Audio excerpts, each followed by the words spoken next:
Welcome to Burlap Teachers. Enjoy the video. You start by making sure the basics are solved. Confirm your GPU meets Valorant minimums and Windows is updated. Next, install the latest graphics driver using the vendor installer. Choose Clean Install if available, or Run the to remove old driver remnants. Once done, install missing Visual C++ redistributables and the latest DirectX runtime so the game has required libraries. Doing these steps first prevents many graphics issues and speeds up later troubleshooting.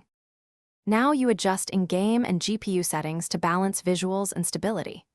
Open Valorant and set a practical FPS cap matching your monitor, or reduce resolution to 1280 by 720 if needed for consistent frames. Turn off VSync and lower texture quality and anti-aliasing to improve frame pacing. These changes reduce GPU load. Then, in Windows Power Settings and your GPU control panel, select High Performance Mode and ensure Valorant uses the Finish by validating the game and eliminating conflicts. Use the Riot client to verify or repair Valorant files and allow it to rebuild shaders on first launch.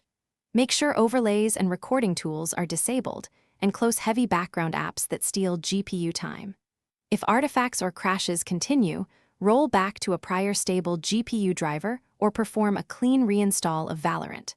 Finally, collect the game logs and GPU crash reports before contacting support so you can explain what you already tried.